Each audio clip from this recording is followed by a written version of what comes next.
Holmes. Here's the deal. You sing a gimme, you live. You brick, you don't. See, they call me Panic because I never do. How about you? You're not gonna kill me.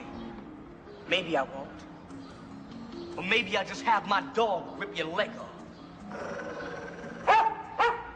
Shoot the ball, man. I ain't got all day. I'm a busy man.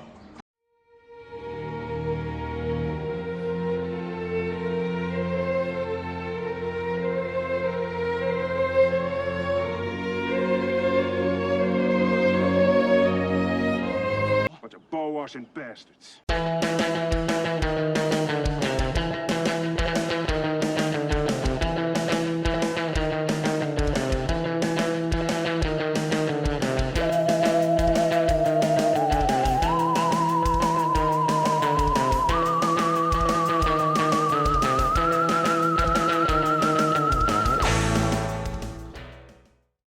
Welcome to Schlock Jocks. This is episode 4. I'm Greg. I'm Tim. And this episode we are doing Ticks. The seminal mutant ticks-killing Clint Howard film of 1993. And the quintessential film featuring a gangstered out Alfonso Ribeiro. Indeed. If you've never seen this film, we have full spoilers ahead. This movie is about a group of ne'er-do-wells who are taken out to the woods by a couple of do-gooders to make them better people. No, they're going to unite or harmonize with nature is what she says. Is that what she says? Yeah.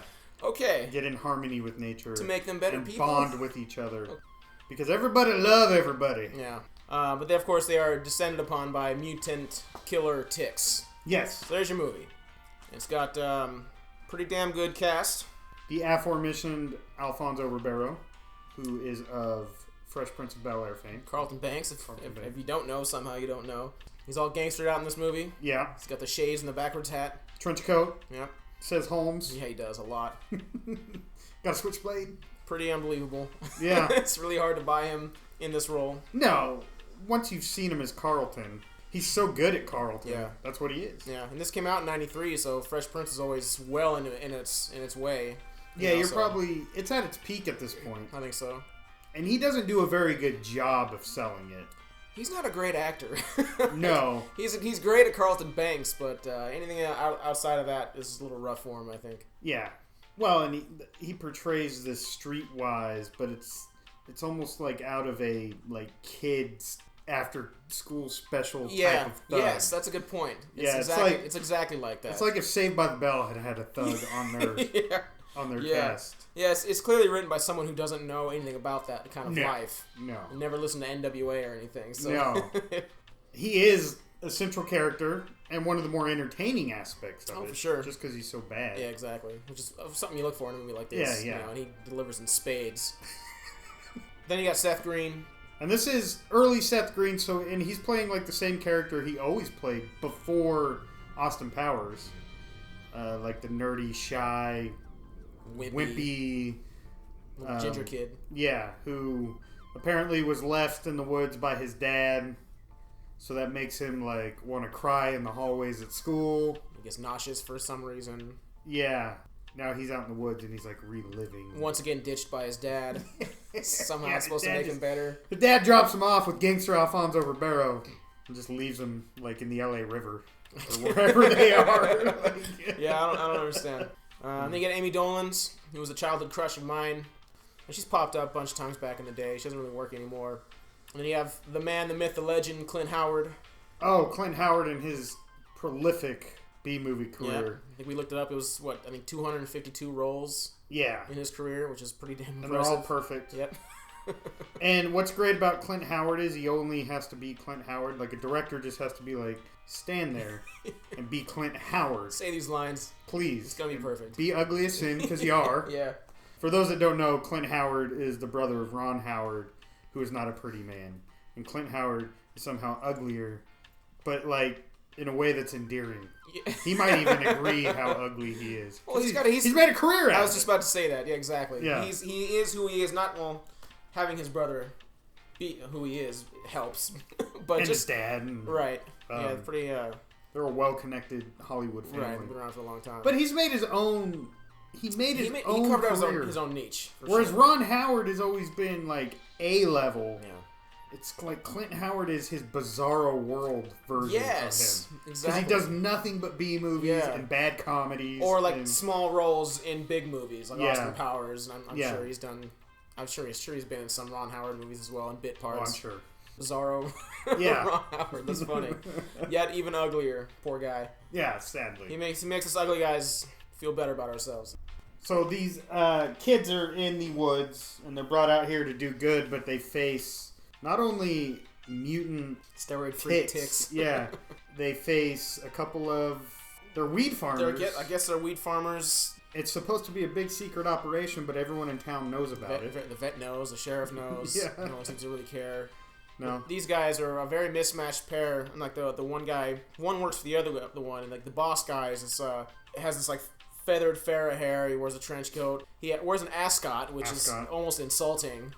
He's always combing his hair. And then his little lackey is this dirty little redneck. Perverted. Yeah, pedophile with rotting teeth. Backwoods. Yeah, total redneck. Hi there, cutie. What brings you to our neck of the woods? Huh?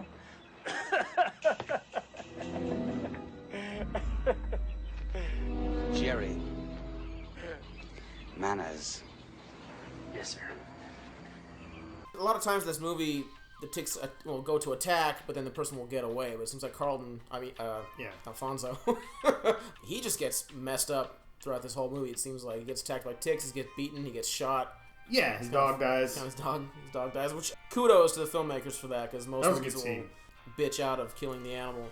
But yeah, that's kind of the height of, well, until the ending, it's kind of the height of gore. And I mean, there's a little bit of gore here and there. Oh, well, with Clint Howard. Yeah, I was about to say, Clint Howard's his face scene, that whole scene, which is really, fantastic, really well done. But yeah, like Amy Dolenz gets bit on the neck. The daughter of the guy running the whole show, she gets bit on the back. And the only thing that really happens to them is there's a neurotoxin that the ticks have. Makes them hallucinate. Yeah. Then what? It's okay. But it all it builds to this crescendo. You get what is probably the best part of the entire movie. The effects guy supervisor on this is a guy named Doug Beswick. Yeah. And he did what? We found out like 2 of the Nightmare on Elm Street movies. 3 and 5, and he worked on Aliens. He worked on was there a Terminator? Darkman. I think there might have been Terminator. I'd have to look again, but he's got a very impressive visual effects resume. Yeah. And he was the special effects supervisor for this movie. And he wrote this screenplay like 2 decades before. So he wrote this in the 70s. So he had this idea, and I think just as a special effects guy, he wanted to make a giant tick. Or a bunch of them. Well, he succeeded in both. Yes. So, at one point in the movie, Alfonso finds one of the characters steroids when he's out in the woods wandering off after he gets attacked by the antagonist.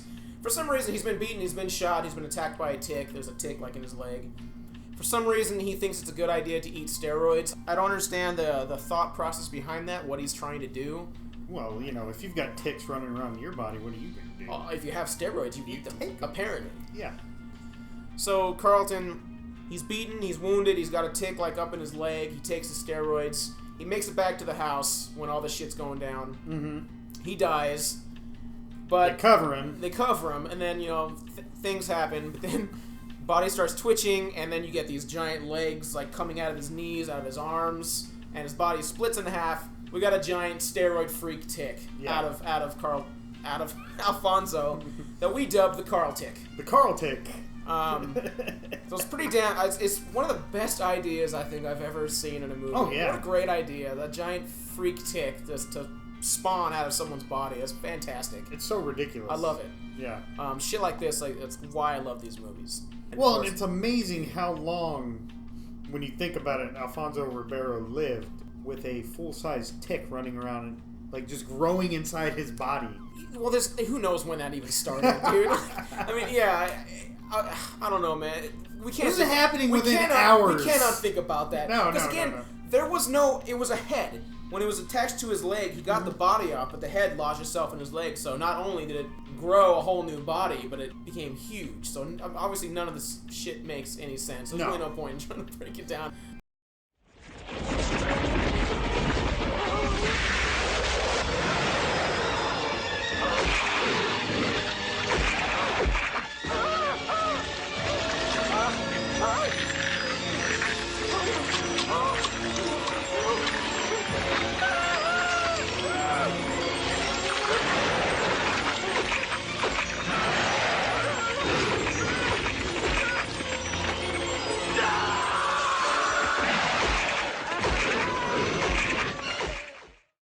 Seth Green ends up being the hero. As expected. Yeah. So, and he doesn't even do a very good job of that. Well, it's a broom on fire. That's something. Yeah. And that's what's cool. Like, they put the broom or any kind of fire near the ticks and they just explode. Like that. Like yeah. It's nothing. And it's instantaneous. It's pretty funny. Yeah. I think he shoves the broom in the tick's mouth and like it explodes, and of course they're just barely escaping the cabin, and like the whole cabin like blows up. Yeah. For no real reason. Well, remember there's like a trail of fire that leads up to a propane that magic tank? trail of fire. Yeah. That just, like someone laid gasoline down. Yeah, I forgot about that. Okay. And as we know, propane tanks are geared to They explode with the slightest flame. Any Yeah. heat, the whole thing blows. That's, Yeah. that's how it's made. Science! So, I wanted to talk about the effects of this movie because Doug Beswick and his team did a really good job. Yes. We both agree that ticks are pretty much the most disgusting little things on this planet. So the fact that he made this into a movie was a damn good idea, and they did a damn good job because they convey that The grossness. that creepy, nasty feeling you get with you can say a regular tick, not let alone ones that fit in your hand. The sound they make when they're scuttling around is gross. They're just greasy. Yeah, they're just nasty, man. And when they pop, they're just full of all kinds of nice shit, So they did a really good job. And of course, the Carl tick was fantastic. Yeah. Like the egg sacs are legitimately gross looking. Like slimy, pulsating, like when they pop one open, like just slimy pods come out of it and plop down on the ground. Did a great job. None of it was CGI, so it's a mix of. They did some like stop motion animation. Yeah, stop motion, some puppetry, probably some animatronics in there. Yeah, it's all practical effects. Yeah, which is very good. Yeah, that's what it should be. Because this is around the time you start to see Jurassic Park and Independence Day, and CGI is starting to have like its little heyday in the '90s, and they avoided any of that. Yeah. And it would have ruined the movie. Absolutely. I hate when you see a movie with shitty CGI that would have been much better with practical effects. Yeah. The Thing prequel is a perfect example of that. They even had, well, I won't get into that. That's another topic. Yeah, CGI was just kind of coming into its own right around this time. It probably would have been way too expensive for them to employ. Yeah, well, this is low budget. It's a low budget. Now movie, so. CGI is low budget. Exactly. But it would have came across looking like a shitty sci-fi channel movie. Yeah, for sure. The one thing I could have used a little bit more was death. Yeah. And not enough people died in this movie. I had seen this, 25-something years ago and kind of forgot about it. Well, I never forgot about it, but I didn't remember who died, who lived. And I would have sworn that Amy Dolenz and her boyfriend, whose character we don't remember, but we each gave our own nicknames separate from each other and without any knowledge. Yeah, without any, like... I had no idea you gave him a nickname. Yeah. The nickname I gave him was 6 Minute Abs. And I call him Joey Abs. So, then we're on the same page with this guy. But he's a total, like, rich kid douchebag. She's like a rich bitch, snooty chick, You just want to smack her. They're set up to be cannon fodder because they don't contribute at all. All they do is complain and bitch. They do nothing. They're completely obnoxious. Like, these are people that should die in a movie like this. They don't. They live. Nope. In Clint Howard's wonderful scene where the tick is in his face, she's the one that finds him, and it bursts out of his face, lands on her neck. You think, oh, here we go. She gets away, somehow gets the tick off. They didn't even show that. So that was unfortunate. Like, I could have used at least a few more deaths. Well, there was a whole bunch of those tropes in this movie. That you had, like, the quiet, shy girl. That person usually dies. Right. And that's when you feel bad for her, because, like, what did she do? And then, you have, like, the douches. Yeah. And they survived. The only one they got right was they killed the black guy. Yeah, that's right. That's true. Yeah. That's true. And they killed the shit out of him. Yeah, they really killed. He got the worst in this movie. Yeah. Poor guy.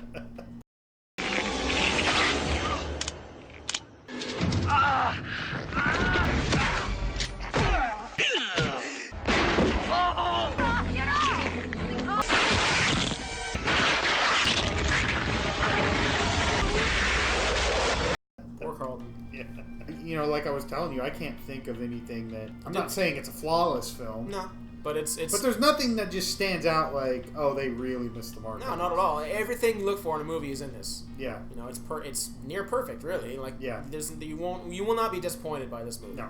The only thing is the, light on gore, light on death. So it almost... I had to ask you... was it PG-13? Because it could be a PG-13 movie. Yeah. And I think I'm basing that off, like, modern movies.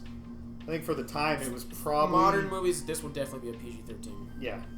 No nudity, light on the gore. I don't know what they were trying, like, what audience they were trying to capture. It does kind of seem like they're appealing to a younger audience. Yeah. So, well, just the characters are so after-school. So all of them are. They're just, like, after-school special tropes. More caricatures. So they're like what you see in a slasher film, except they're like more wholesome and toned down. Sure. They're not as shitty. Yeah. You actually, I'm not going to say you care for them, but you don't hate them except for the two rich kids. The douches. Yeah, and they're just awful. Yeah. So we have to decide whether we put this one in the Schlock Locker. Absolutely. I agree. Fantastic movie. You don't see movies like this anymore. Films are made differently now. It's just a bygone era, product of its time. Yeah. And it's unfortunate, but at least we can still find these movies to watch them and enjoy. Yes. They are preserved. Not just a creature feature, but it's like the most ridiculous creature that you can turn into a monster. Yeah. And there was a whole bunch of these movies throughout the years. Obviously, a grizzly bear is scary, but if anyone's watched Grizzly, it's like a bear that walks and like attacks people. And like Razorback, a giant boar. Yeah. You've got those Worms. I don't remember what years, 50s or 60s, The Night of the Lepus. It's a bad Giant movie. rabbits. Giant rabbits. Yeah. It's of that mentality, and it's great. Food of the Gods, which is giant rats. Yeah. So you see creature flicks. You got the Meg. You got you were talking about a film called Gator. Crawl coming out soon. The closest thing we could think of is Piranha, which was made as a parody of these type of movies. Yeah, parody / homage. Yeah, which is it was a great movie. Oh, I loved amazing. it. Yeah. Watch Piranha. Yeah, hell yeah. And I think CGI. You probably see them on the Sci-Fi Channel, but they suck. Yeah, the Sharknado type and like. Yeah. I never got into those. Yeah, me neither. Yeah. So I appreciate what they're doing. They're keeping the camp alive, but those are more like joke movies, really. Yeah. You don't see them in theaters too often. No, they're straight to as video. major releases. Well, Greg, what's your rating for this movie? I'm gonna go ahead and rate this the entirety of Clint Howard's forehead. Damn it, that's good. All right, my rating is a complete 6-pack of hot chiseled abs. Joey abs. That concludes the discussion on ticks. For Schlock Jocks, I'm Tim. I'm Greg. And if you're out sunbathing, remember to stay in the shade because, that ozone thing. Take care. Good night.